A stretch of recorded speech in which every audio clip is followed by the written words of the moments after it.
Hello and welcome to episode 120 of Ready to Mosh.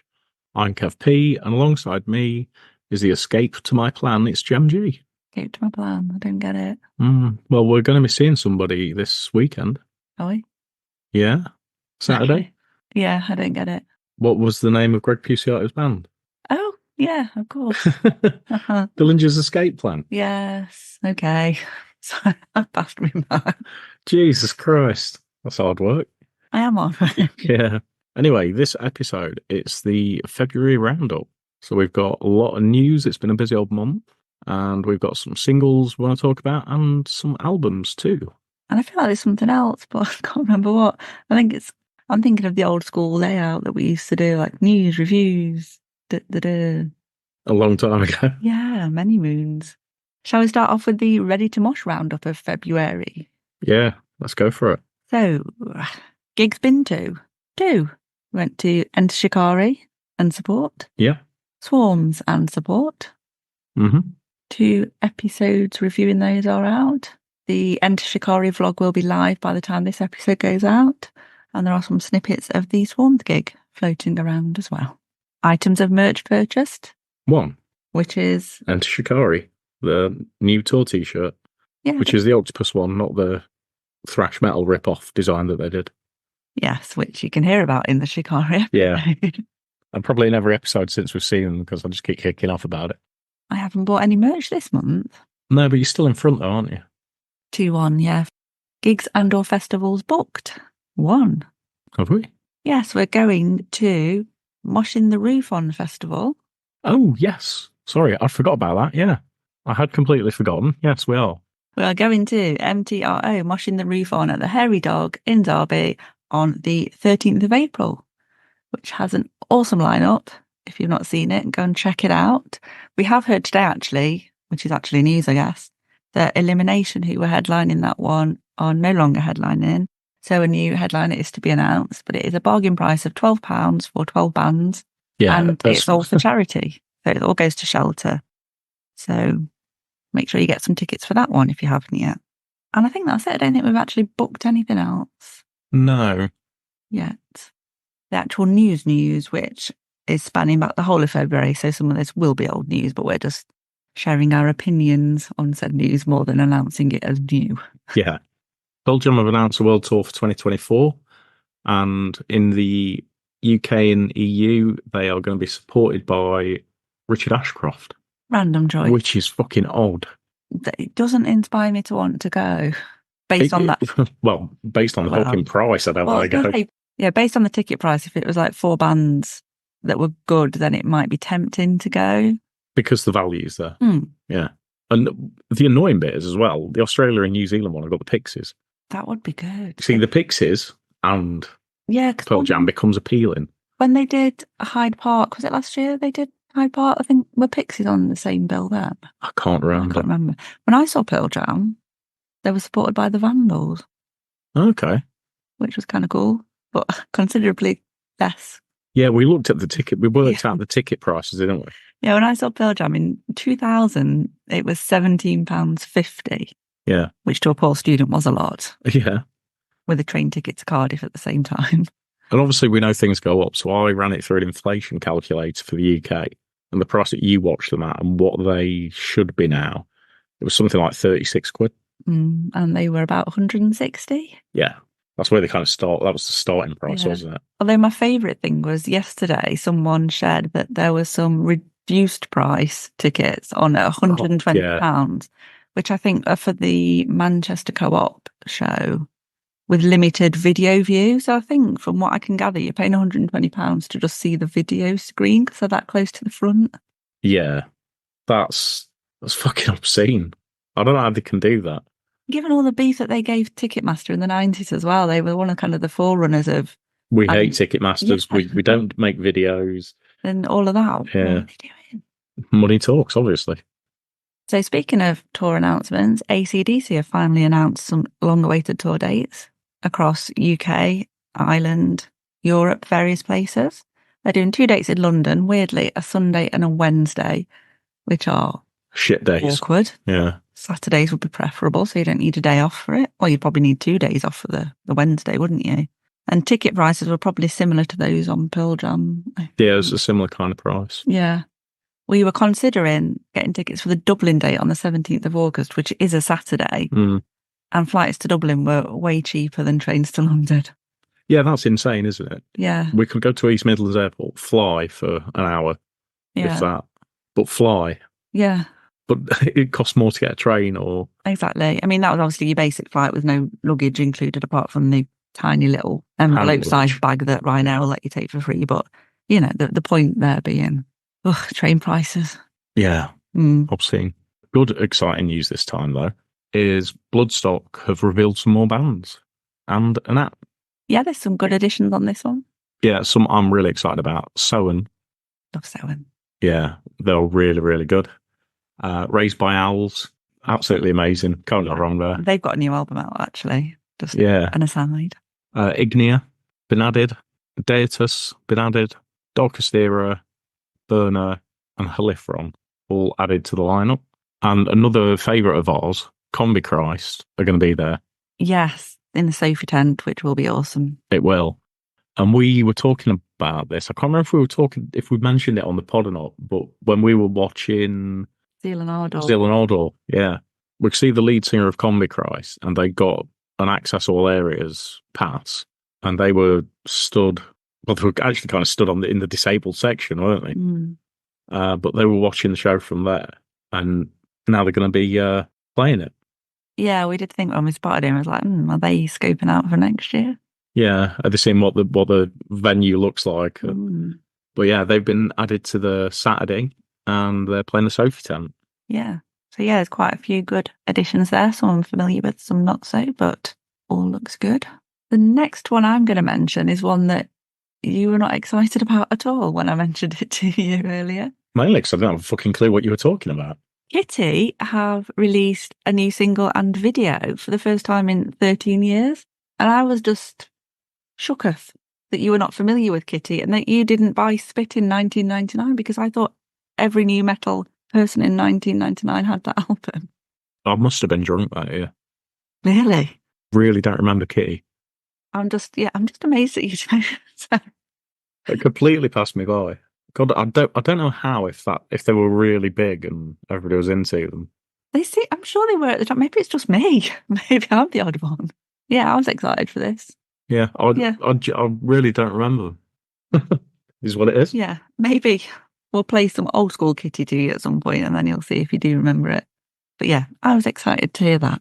My final bit of news: Bullet for My Valentine and Trivium have announced a 2025 co-headline tour, and they are doing the arena kind of run.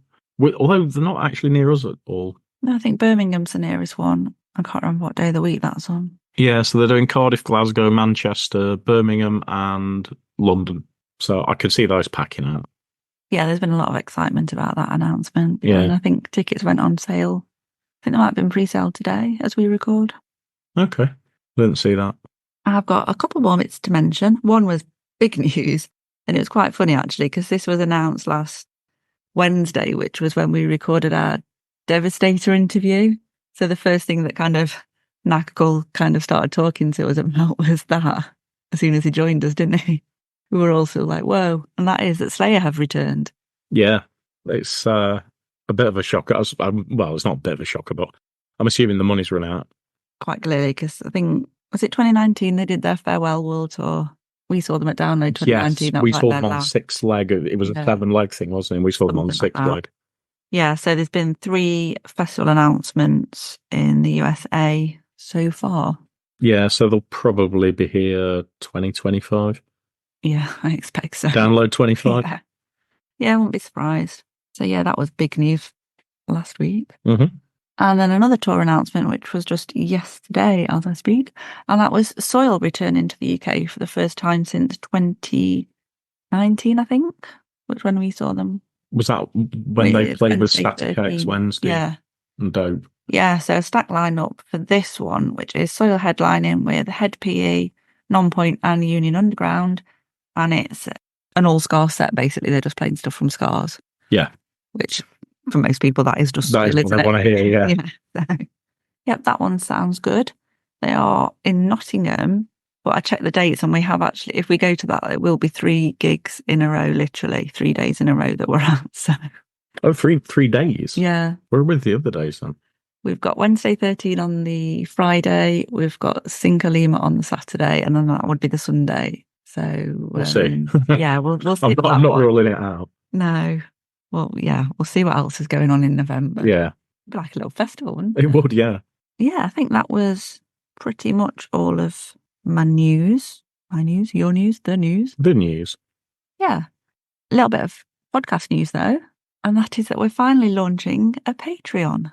Yeah. So all the information will be in the socials, and there's going to be some exclusive stuff on there.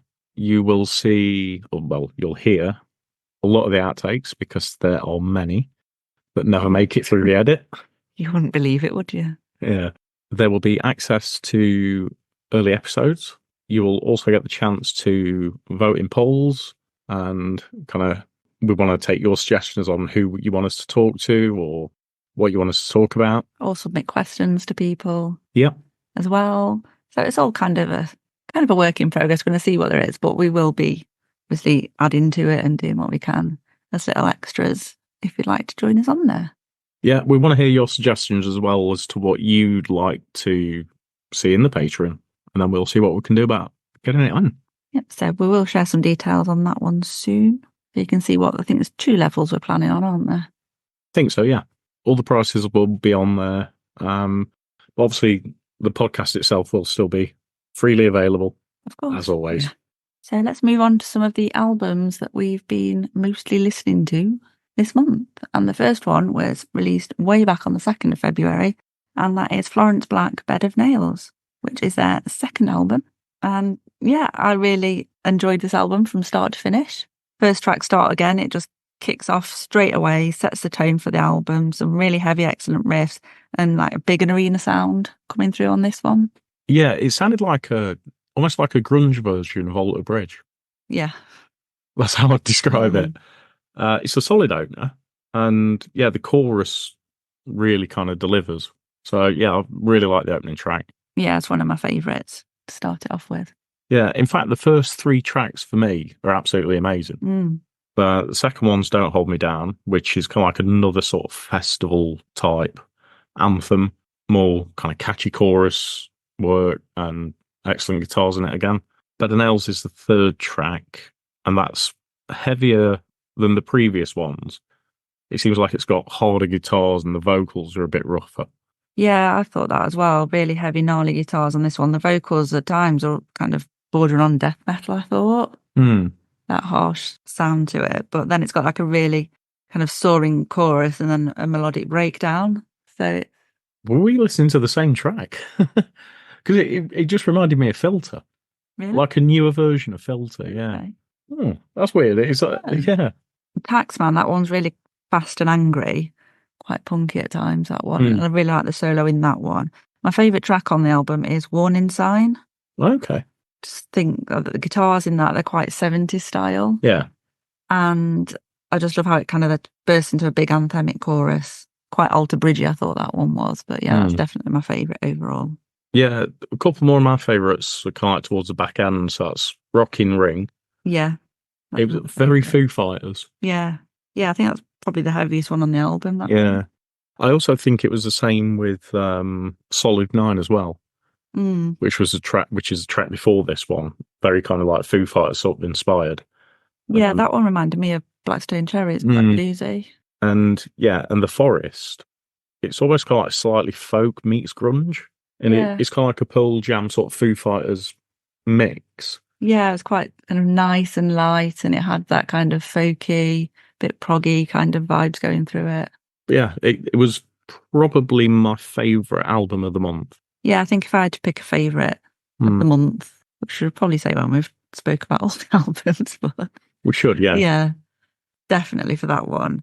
I think the only one I wasn't too sure on was the last track, Back to the End. It was kind of quite ballady, and I felt I didn't like that. It reminded me of Bryan Adams for some reason. So I was thinking about you don't like this one. No, I didn't like that one. Yeah, I really wasn't a fan of that. But yeah, I thought overall it was a really awesome follow-up to the first album. And similar to what we said about South of Salem, in that they've kind of taken that original sound off the debut album and it's just kind of built up and they've just, kind of developed Just the sound cemented and and yeah, yeah, they know what they want to do. yeah, definitely. And interesting, they got the same producer as South of Salem. Oh, really? Yeah. I didn't know that. Mm. But yeah, I think we saw some tracks from this one when we saw them at Stone Dead. I can't remember which ones. Yeah. Yeah, and they were one of my favourite performances. Yeah, you're surprised today. They were my Yeah. surprise. Yeah, you kept telling me how good they were, and I'd just not had time to listen to them, and then saw them live, and they blew me away. So Yeah, I think there's a lot of versatility of the show on this because they've got those couple of tracks in particular that sound different, like The Forest as well. It just yeah, shows they're not just all one thing. They've got that range of sound. Definitely a favourite of the month. How many did you give it? I gave it 8. I gave it a 9. Uh-huh. I think it's just because there's a few tracks I wasn't too sure about. Yeah, I think it's because I really love the ones that I do love. So that outweighed the ones that I wasn't so keen on. Yeah. Which were very minimal. I think there's about 2. Next album up is Time by Infected Rain. And I'll be honest, I've really struggled with this. Really only like one track on it. Okay. And I don't know what it is. Can't put my finger on it. But I imagine it's the kind of album I probably liked live. Yeah. But just listening to it did nothing for me. Yeah, I listened to it quite a few times before I could decide, if you know what I Hmm. mean. The only track I enjoyed really was Dying Light. Yeah, that's one of my favourites. It's kind of like an updated sort of Cradle in places. Reminded me of A Ghost in the Fog. A lot of atmosphere to it, and really good track. But the rest of it just didn't do it for me. For me, it was quite a mixed bag in that, yeah, some of the standouts for me were Pandemonium one. That one, I thought it was quite Evanescence kind of style of vocals, quite a lot of like ethereal layering with the different sounds going through that one. But then really vicious screams. I really liked Unpredictable as well. That one kind of starts off really melodic and then it's got really kind of slamming riff through it and just kind of gets your head bopping throughout it. Quite mixed in sound, really. Some of it's quite old kind of new metal vibes going through it. Then they've got some more electronic sounds coming through now, which I think is more than they used to have in terms of the electronic stuff in there. And then, like you say, some bits sound a bit like Cradle as well. So they've gone through a lineup change as well, though. Yeah, they have. That's what I was going to say. I think 2 of the original members or 2 of the previous members left last year, and I think they only replaced one of them. So that's probably led to a slightly different twist on their sound as well. But like you said, I think it'll be good live. They're at Bloodstock, aren't they? So hopefully get to see them there. I think overall it's just kind of a mixed bag of sound, really. One that I've got to be in the right mood to listen to. I did enjoy quite a bit of it, but not necessarily one I'd go back to in a hurry. Yeah, I get that. What did you give it? 6, just because, and it's a generous 6 because I really only like one track on it, but I do feel it'll come across better live. Yeah, I gave it a 7.5. Okay. Again, because like the ones I do quite like, and it's not that I necessarily dislike the other stuff. It's just that it's not gelled with me as much. Yeah. Yeah. Next up then is Bacassa's All Out of Dreams, which is, I think it's their 4th studio album.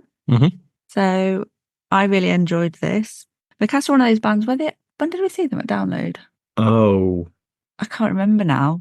I can't. Was it pre-lockdown, post-lockdown? It was pre. Feel like it might have been 2018. I remember listening to them quite a bit then and really enjoying them. And they just kind of fell off my radar. Yeah. And then listening to this reminded me why I liked them. Okay. Yeah, I've been really waiting to listen to this. Well, I've been waiting to listen to this for a while now. And I'll talk about some of the good things I do like on it. So I think track 2, Garden of Heathen, it's got a really catchy chorus, really like it. And it's kind of definitely single material. Yeah, that's my favourite track on the album. And it's got Lou Collar from Sick of It All on it. Yeah. That one, first time I listened to it, that one was definitely a standout for me. Yeah, and then there's another track I really like, All Out of Dreams, like really strange sort of rasping vocals. Again, another catchy chorus and kind of like mixes a detuned guitar. Yeah, that one for me is kind of that classic original Bacassa sound. Yeah, which is the stuff I really like. And then there's like a big kind of, I don't know what it is, it seems like a big drop off for me until you get to track 10, which is Crush All Heretics, which is for me the best song on the album. and Yeah. it's like a really good mix of styles, like musically, vocally, and it's more experimental and kind of like with a softer chorus, and I really like it. But the rest of the album, I'm not struck on. Okay. It's it's definitely got highlights, and it's been really well received in the media as well, actually. But for me, from start to finish, it just doesn't do it, and I don't know whether it's some of the sound I don't like, or if it's that my expectations probably outweighed what it is. Yeah. Okay. Yeah, there's a few more standout ones for me. I like Bradford Death Squad. It's quite a slower track, isn't it? And it's Yeah, got that kind of classic stoner bass going through it, quite chuggy. Let's Storm the Capitol and No More Good Days. They were both, I thought, quite a classic 90s punk sound coming through those two. I don't know if I'm pronouncing this right. Is it a feat? A fight? That one that's only 46 seconds, like a random little napalm death-esque burst in the oh yeah. bizarre, but yeah, it just slotted in well in a weird way. So yeah, I think most of the tracks on the album I enjoyed actually. So what would you give it at 10? Overall, I gave it an 8 because I think most of it is quite good, catchy, head noddy stoner punk. What more could you want? Well, my expectations were Yeah. higher, so I obviously wanted more. I gave it a 7. It was good, but it wasn't. I think it just wasn't what I wanted it to be. Okay. Right, on to another album I was really looking forward to hearing, and it's Tank by Idols. And you're kind of looking at me in a weird sort of way. I'm guessing you don't like it. It's not been my favourite of Hmm. the month or the year so far. I'll be honest, it's not been mine either. There, there's a couple of bits in it I really like. So there's Pop Pop Pop, Mm. which has got loads of kind of like dark synths. It's really earworm, but it's not as brutal as the old Idols stuff used to be. And Grace as well, which is track 7, real atmosphere builder. And again, it's not angry and it kind of doesn't build to a crescendo, but it feels like over time this is going to be regarded as a masterpiece. Yeah, I know what you mean. And I do like that one. Yeah, I was thinking that maybe you would like this one somehow. Yeah. Yeah, I don't know why. I just had a feeling that you would like it more than me. Clearly not. Yeah, in terms of standouts, I liked Gift Horse. I thought that one had a bit of a classic Idols bass intro, some quite cool riffs, and the kind of older style punky spirit was coming through that one Yeah. a little bit more. And also Dancer. It's got strings in the opening, which I would have never expected from an Idols album. And then it has, again, a bit of a classic Idols sound, but very much toned down Yeah. to what we're used to. Yeah, I quite like Grace as well. It was different, but I quite liked it. The more I listened to it, it started getting a bit catchy. I had to listen to this a lot to even formulate any notes about it, to be honest. I tried listening to it on through a laptop or my headphones. Yeah, the thing that struck me for me about the whole thing was a bit similarly to the Frank Carter album, the way that both of them have took a turn in their sound. I was like, did they get all their anger out on my town and now they've just, do you know what I mean? Do you know the last sentence of my summary? Mm. Interesting, they've taken a similar approach like Frank Carter. Yeah, I've put similar changes to Frank Carter. Yeah, it's like they worked together on that and then they've gone, Yeah, like I say, they got all their anger out on that let's one turn it track. down now. Yeah. And now it's like, oh. I mean, obviously, Joe's in a different place now and it's quite a personal album from a lyrical perspective and all of that. But it just wasn't what I wanted it to be. I was just expecting more gnarls Yeah. and grr. I know exactly what you mean. I'm really not sure what to make of it. It's almost Radiohead like. It's kind of bordering on that. Yeah, I know what you mean. There was one track as well, because we said this about the Frank Carter one. I don't want to compare them because they are different, but there's one that reminded me a bit of Arctic Monkeys as well. And yeah, there's lots of synths and things I wasn't expecting in it. There's a lot more atmosphere than anthemic punk songs that they've always done. And there's only, like I said, there's only really a couple of tracks that grab me instantly. But there are others I think will be considered classics over time, like Jungle and Gratitude. But yeah, do you know, I wouldn't be surprised if they got the same producer as Frank Carter. Yeah. It's just got that feel to it. Yeah, I mean, I can see why people have given it good reviews Hmm. because musically it's good. It's just not my cuppa. Yeah, I it's think just is what not it for is. me. It's Yeah. not that it's a bad album as such. It's just not, yeah, for me. So what have you given it? 6. Yeah, I gave it a 7. So I like it slightly more than you. Yeah. I just had the feeling that we were going to have opposite thoughts Polar on this. opposites. Yeah. Like on the Frank Carter one, I liked it more than you did. I thought we might flip on this for some reason because you're more of an Idols fan than me. Yeah, I love Idols. Well, their earlier stuff anyway. Yeah. Right, moving on to some singles then. We've got 4 that we're going to talk about this month. There's been a lot of good singles come out, but we didn't have enough time to Time to fully listen to everything and listen know and everything. appreciate and know every. So yeah, we're just going for 4 this month. So the first one is Waterline's Brace. Saw Waterlines back in October, didn't we? Yeah, Derby Alt Fest. And I'm pretty sure they played this one. I really like this. I think it's possibly the heaviest track that they've done so far. I think it's a good mix of kind of some new metal in there, some metalcore, and then some like electronic undertones going through and pop it through. Yeah, really cool riff, heavy vocals. Yeah, I think exactly the same as you on that. And I'm sure I've said this before. It might have been when we saw them live for when they played this, but this reminds me of like early Slipknot. Yeah. It's just got that Slipknot vibe to it, but it in their kind of way. Not that, it's not a direct rip-off, but it just kind of reminded me of that. And I think these are only going to get bigger and bigger. Oh, yeah, definitely. I think they're going to get really big. Yeah, it's worth checking out. Yeah, I did read actually a post that was shared when I think I was just looking to see if there was a video for it, and I found like a publicity post for it, and it is literally about being in a brace on a plane crash.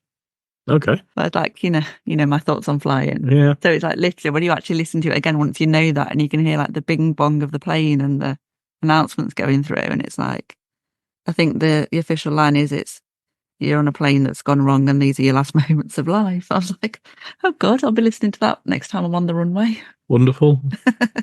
But yeah, that aside, really awesome track. Next up is Empire Warning, Be My Victim. And I love the guitars and the bass in this. And the vocals are so heavy. But they're kind of mixed with like clean vocals as well in places. And it's kind of just really well layered over the top. And it's a real earworm. It does kind of get into your head, this one.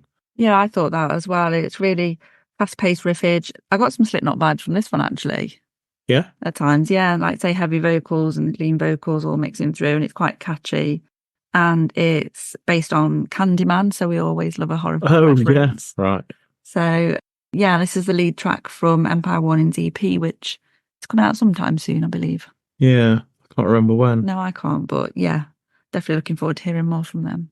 And the next track is Mindistry, not Ministry, Mindistry, Freedom Fighters. Yeah. I really liked this. For me, it's a kind of if Rammstein and Sabaton had a baby. Yeah. It's got industrial, thrash, crossover. Really like it. Yeah. I also thought it kind of like had that sort of Europop rock. Yeah, no, you know, at the beginning and yeah, with some of the parts that are in it. I mean, it's got very fucking heavy drums as well and bass.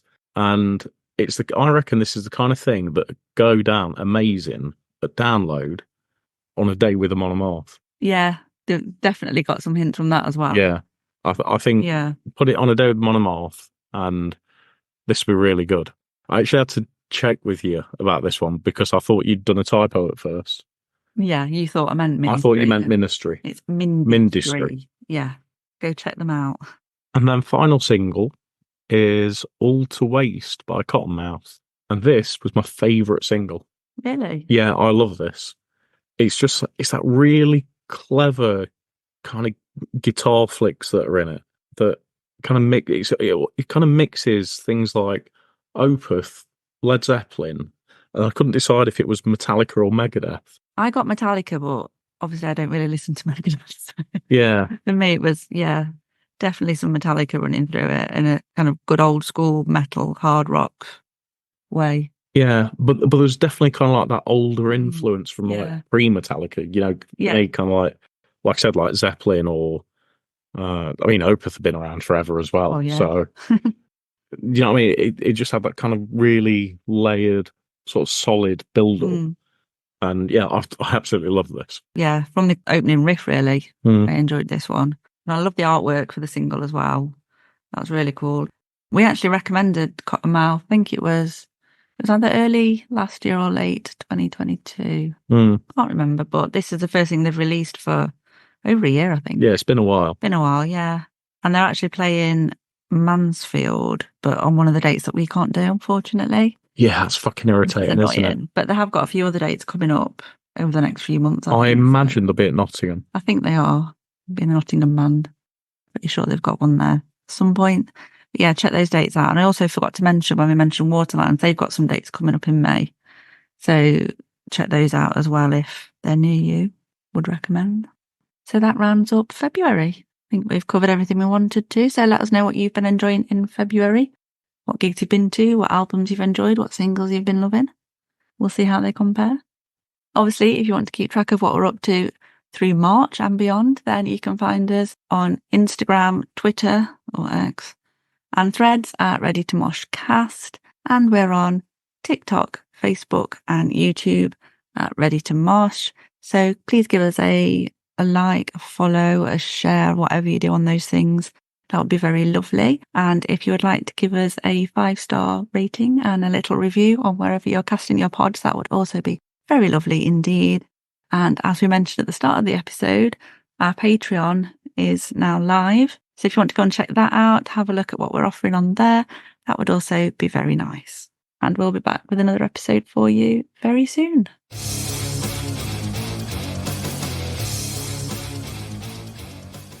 Make it more smooth.